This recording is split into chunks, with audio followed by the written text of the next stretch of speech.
We'll go ahead and listen in live. My fellow Americans, tonight I'd like to talk with you about immigration. For more than 200 years, our tradition of welcoming immigrants from around the world has given us a tremendous advantage over other nations. It's kept us youthful, dynamic, and entrepreneurial. It has shaped our character as a people with limitless possibilities. People not trapped by our past, but able to remake ourselves as we choose. But today, our immigration system is broken, and everybody knows it. Families who enter our country the right way and play by the rules watch others flout the rules. Business owners who offer their workers good wages and benefits see the competition exploit undocumented immigrants by paying them far less. All of us take offense to anyone who reaps the rewards of living in America without taking on the responsibilities of living in America. And undocumented immigrants who desperately want to embrace those responsibilities see little option but to remain in the shadows or risk their families being torn apart. It's been this way for decades. And for decades, we haven't done much about it. When I took office, I committed to fixing this broken immigration system. And I began by doing what I could to secure our borders. Today, we have more agents and technology deployed to secure our southern border than at any time in our history. And over the past 6 years, illegal border crossings have been cut by more than half. Although this summer there was a brief spike in unaccompanied children being apprehended at our border, the number of such children is now actually lower than it's been in nearly 2 years. Overall, the number of people trying to cross our border illegally is at its lowest level since the 1970s. Those are the facts. Meanwhile, I worked with Congress on a comprehensive fix. And last year, 68 Democrats, Republicans, and independents came together to pass a bipartisan bill in the Senate. It wasn't perfect. It was a compromise. But it reflected common sense.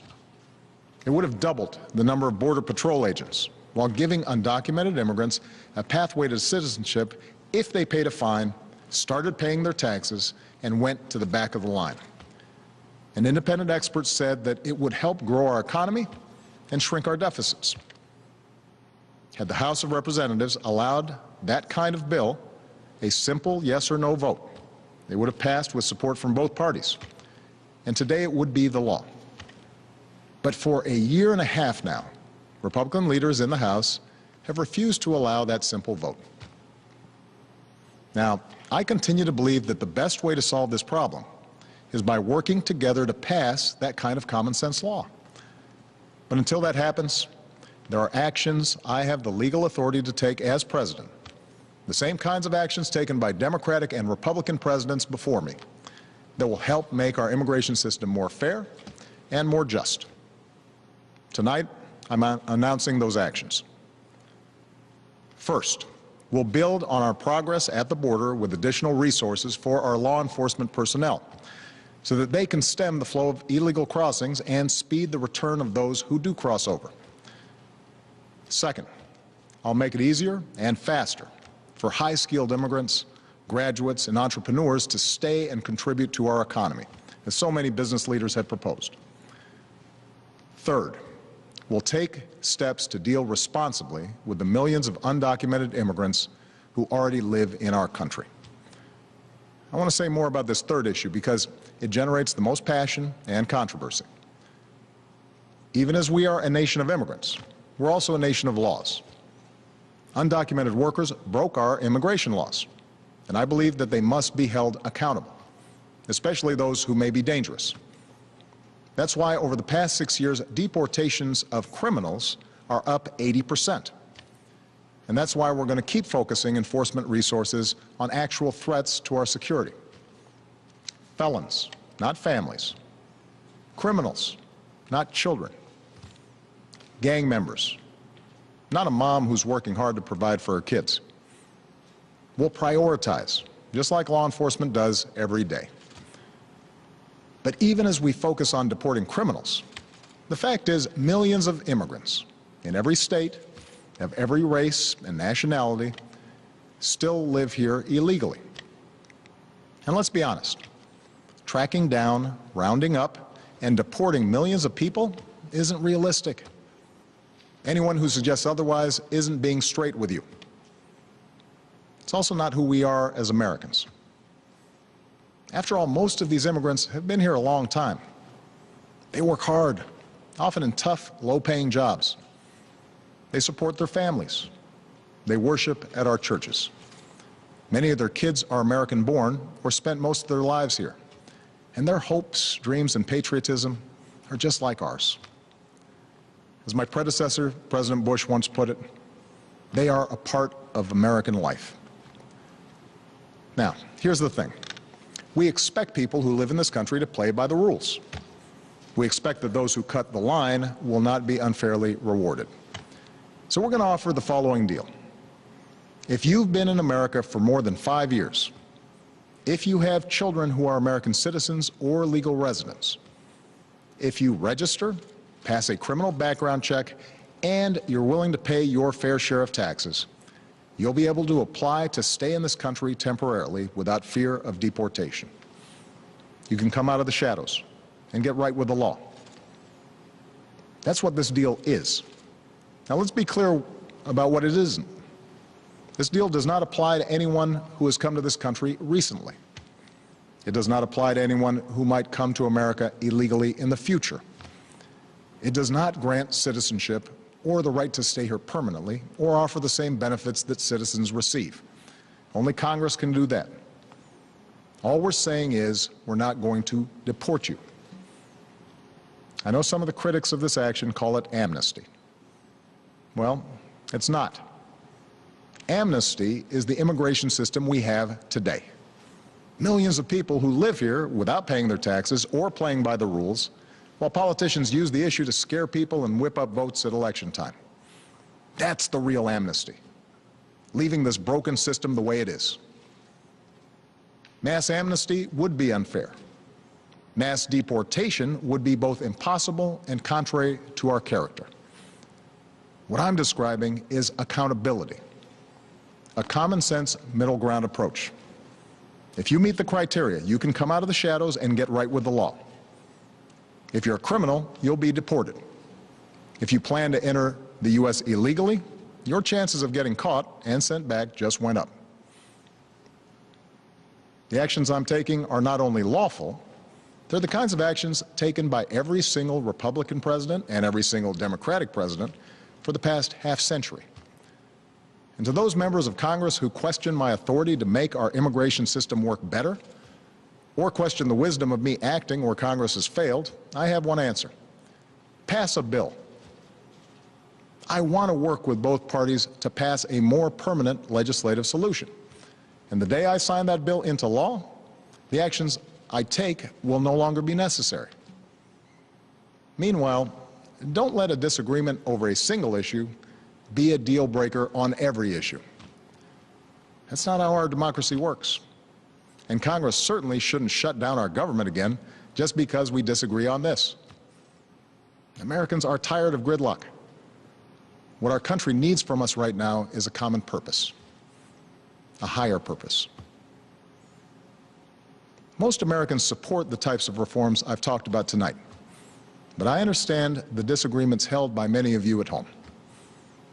Millions of us, myself included, go back generations in this country, with ancestors who put in the painstaking work to become citizens. So we don't like the notion that anyone might get a free pass to American citizenship.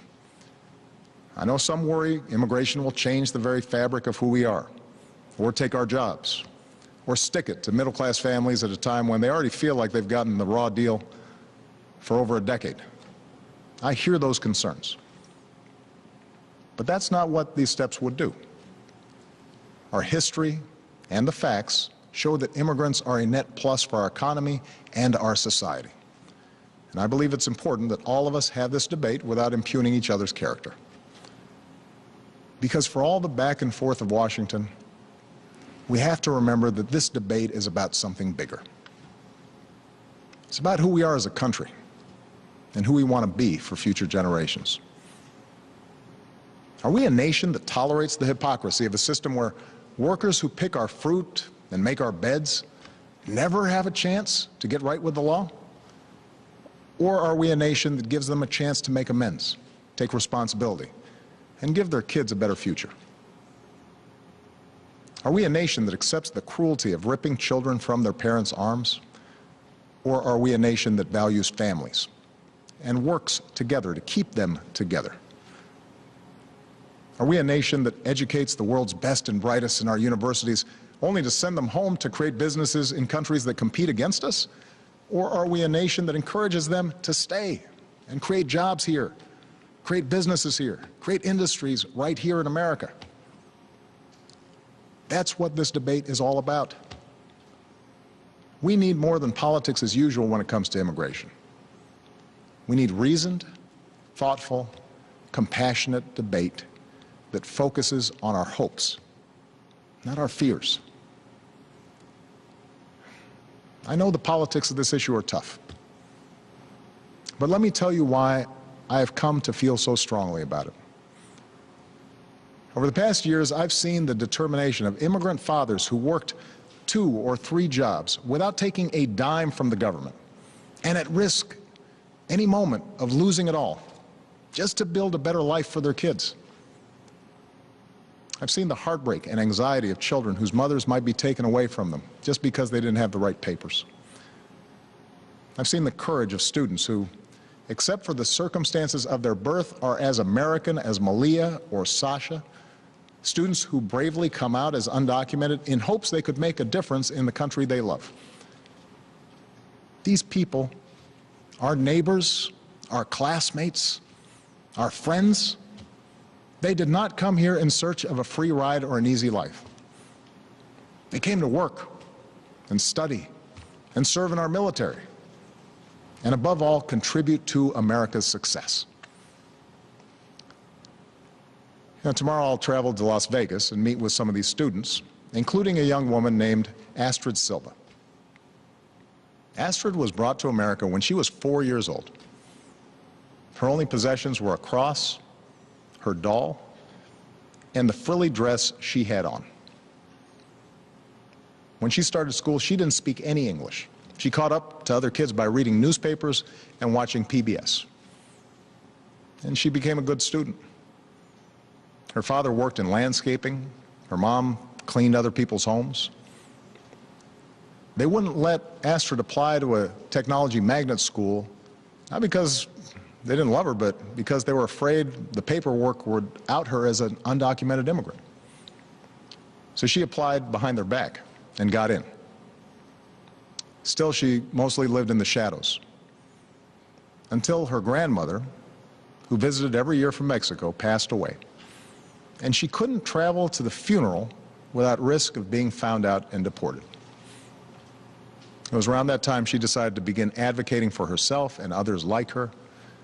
And today, Astrid Silva is a college student working on her 3rd degree. Are we a nation that kicks out a striving, hopeful immigrant like Astrid?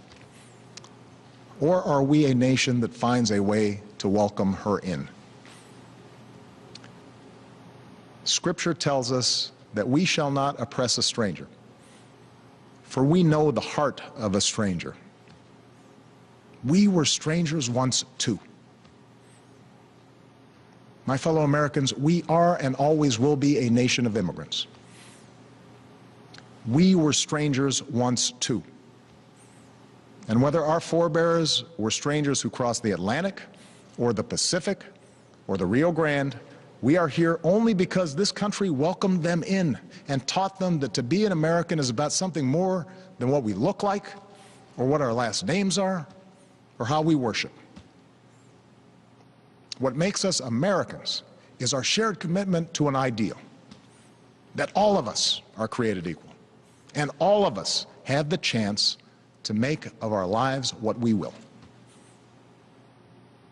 That's the country our parents and grandparents and generations before them built for us. That's the tradition we must uphold. That's the legacy we must leave for those who are yet to come. Thank you. God bless you. And God bless this country we love. And there you have it, President Obama addressing the nation tonight. I want to back up for just a minute and go back, take a look at those 3 executive actions in specific that he talked about tonight. We'll bring in the panel after that. But again, this is cracking down, he says, on illegal immigration at the border. He will continue to do so. We'll be discussing that issue because, as the president mentioned, he has been very strong in terms of cracking down on border crossings. Deporting felons, not families. What does that ultimately look like? And accountability, criminal background checks, as well as paying taxes. And the pathway, he says, to citizenship. This is not, as the president says, blanket amnesty. Joining me now is Ms. Palma Yanni, a practicing immigration attorney, right here in D.C. with me, and Gabriel Gutierrez, the director for the Center for Study of the Peoples of the Americas and a professor in the Department of Chicano Studies at California State University, Northridge. Thank you both for being here. My pleasure. Thank you for having us. So let me begin here, Palma, because what am I missing here? You know, the media has been hyping this story. The president's about to take some huge sweeping action into unilaterally giving citizenship to 5 million people. Not at all what happened here tonight. It seems like this was more hype than anything else because these actions really aren't anything staggering, are they? No, they're not. And they are actions that, excuse me, many past presidents have taken. What galls, I guess is the word, the Republicans, is that perhaps from the advance information we received, as many as 5 million individuals may benefit from this temporary reprieve from deportation. And they will be able to work legally for a 3-year period, and they will be able to, well, they're required to pay their taxes, and of course they have to go through background checks, which again, they're already here. Mm-hmm. There's no possible way that these people could be deported en masse. And wouldn't you rather have them paying taxes, know who they are, do the background checks, concentrate on people that are at risk that you don't want in the U.S.? I mean, it is so common sense. But yeah, well, yeah. And Gabriel, to that point, I mean, I think what Palma's bringing up here is really important. But at the end of the day, I've heard pundits, we all love pundits, right, kind of pontificating about this issue and saying, well, it's because of the size of this, the mass of this, and that's why it's so unique and shocking to people. But look, at the end of the day, we have seen the numbers rise at this incredible rate. Something like since 1990, we've gone from 3.5 million illegal immigrants to 11 million here in 2014. At some point, you have to do something with these people, and deportation cannot possibly be a reasonable answer for 5 million people. Absolutely, and I think that not only that, but when we look at the larger context of it, we look at the fact that much of the rhetoric that comes in that Obama has been basically resting his deportation policies on are very narrow and very shallow, I might say. I mean, you're talking about a country that's existed for 238 years, who's claiming to have the moral authority to deport, to regulate the migration of people who have been on this continent for tens of thousands, and according to some scholarly estimates, hundreds of thousands of years. Now, what gives the United States the moral authority to do that, again, given the small time frame? And so much of the debate, much of the discussion, even in terms of the advanced information that we were getting, is being scrutinized in a very ahistorical sense. You know, it's in many ways being assessed. And I've heard people lauding these numbers and people talking about how impactful this is. But when we look at basically Obama's predecessor, in one of the predecessors anyway, in this area, Ronald Reagan, when he passed or when he signed off on IRCA, you had people doing the same thing, talking about how he grounded families and so on and so forth. What they didn't talk about it was how effectively IRCA was also about closing the borders. So what we're going through now was not intended to happen based on the language in IRCA. And so in many ways, when we're looking at this as a historical moment, there's a lot to be said about not only this one act, and really the question that probably should be asked is it too little too late for Obama? Because we really need to look at what really initiated this type of an action. And in many ways, you know, we have a lame duck president who pretty much is taking on an issue that he refused to take on. Well, actually, I shouldn't say he refused to take on. He took it on very well to the point of deporting 2.3+ million in his first 6 years in office. Gabriel, let me ask you about that, because I think that's an important issue as well. Look, this president had the full of Congress when he first came into office. He had the Senate, he had the House. Right. He did not do anything in terms of anything sweeping for immigration reform. And as you pointed out, actually, what he said tonight about criminal deportations being up 80%, that is factually correct. However, Palma, beyond that, just immigration deportation in general is up significantly under this president, is it not? Yes, it is. So at this point, is it too little too late for this president to try to make the case that, no, I'm really looking for some kind of substantial immigration reform, or is this just politics as usual? He's at the point where something had to be done.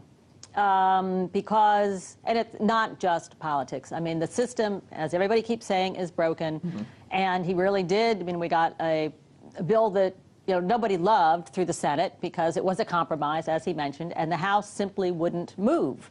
And at some point, you don't have an option. And what he's doing is, it's clearly within his powers. There isn't any question about that. Virtually every president, definitely every in the last 50 years, has done a similar deferred action status or granting a temporary reprieve, from Bush with the Chinese students to deferred enforced departure for Salvadorans. These covered hundreds of thousands of people. Mm-hmm. They didn't cover millions, but they covered hundreds of thousands. And when you look at the percentage, perhaps, of undocumented people then, as opposed to now, it probably comes out to be pretty similar to what past presidents have done.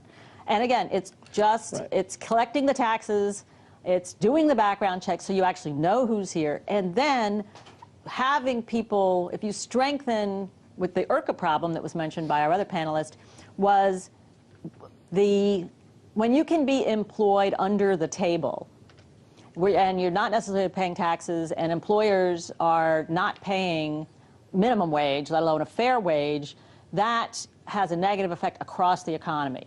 And so when you grant the work authorization, and part of this is a stronger enforcement of the work site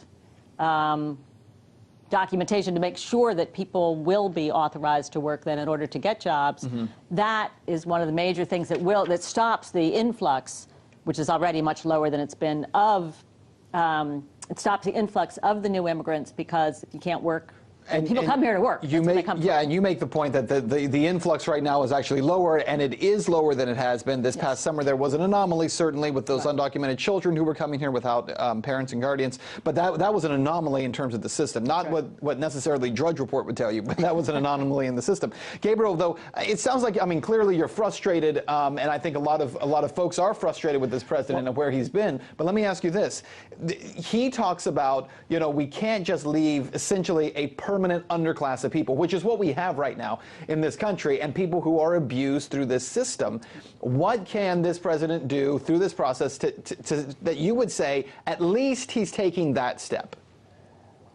Well, let me go back a little bit and say that for those people that will be positively affected, it is a huge impact for them. I mean, they get to stay. I mean, that is the bottom line. They're gonna get themselves into a situation, or they're gonna be put into a situation where they're gonna be able to sleep at night knowing that the following day they're not gonna be deported. But it becomes problematic when I'm talking about it being too little, too late. What about the reunification of the families of those 2.3 million in the first 6 years? We're not even accounting for 2014, but what about the reunification of those families that include veterans who joined the military and then who were deported as a result of their status? Many of them having joined under the auspices of thinking that it would expedite their path to citizenship. It would be a path to citizenship, sure. I want to play something for you guys real quick. 22 times President Obama has said in speeches that he could not act alone on this issue, saying he's not an emperor, not a king. Listen to this. This notion that somehow I can just change the laws unilaterally is just not true. And sometimes when I talk to immigration advocates, you know, they wish I could just bypass Congress and change the law myself. But that's not how democracy works. What I've said is that there's a path to get this done, and that's through Congress. You know, I'm the President of the United States. I'm not the Emperor of the United States. My job is to execute laws that are passed. We are a nation of immigrants, but we're also a nation of laws. If, in fact, I could solve all these problems without passing laws in Congress, then I would do so. But we're also a nation of laws. That's part of our tradition. The biggest problems that we're facing right now have to do with George Bush trying to bring more and more power into the executive branch and not go through Congress at all. And that's what I intend to reverse when I'm President of the United States of America. So there's obviously, as I mentioned, 22 examples of this. I just want to make the point tonight, because there's been so much media talk about this. This president tonight did not attempt to unilaterally create blanket amnesty. He did not attempt to usurp the Constitution and declare citizenship. What he did say tonight is he is attempting to prioritize the office that he's in and sending down these memos to the offices that respond to the executive branch to prioritize where money goes and where attention goes. We're running short on time, so let me give you both a chance to weigh in on that. Is he prioritizing, Palma, the right things here? Absolutely. What he's talking about is finding out who's dangerous and who's not. And the people that have lived here peaceably, complying with all laws, except their immigration status, which is civil, they get to pay taxes and stay here for at least 3 years, which is, it's limited, but that's because he's not the king and he can't change laws. And people that commit crimes, are felons, are dangerous, will be deported. That's the priorities. That makes sense. And as you mentioned, the president is not changing the law here. He's prioritizing. Gabriel, let me ask you, what should be the next prioritization here? Last word. Let me just actually say something about this. When you look at the 2013 deportation numbers, first of all, 100% of the deportees were all from Latin America. The second thing is that over 40% of those who were deported had no past criminal record. The American Immigration Council notes that simple misdemeanor type of crimes committed by immigrants are often, through Congress, defined as aggravated felonies or felonies, which criminalizes the behavior of these immigrants. The very fact that we talk about the term illegal, right, was not illegal historically. It's something that was socially constructed in order to make it a crime. So now it becomes a crime for immigrants who are here as undocumented immigrants to search for a job, for example. Right, as in states like like Arizona and Alabama and other states like that. So what happens is the criminalization of acts that are not criminal puts them on a path to being deported as criminal elements. Well, and you're making a very important point there. Tonight on Twitter, some folks were messaging back and forth using the hashtag #AsYouWish, making the exact point that you're making, Gabriel, which is that ultimately borders are arbitrary and that this is a law that's been constructed, but there is no violent offense against anyone else. So then, viewing it as a criminal act in that respect is mistaken, they say. So great discussion. Appreciate you both. Gabriel Gutierrez from Los Angeles today, and Ms. Palma Yanni, thank you both so much for being with us this evening. Delighted to be here. Thank you.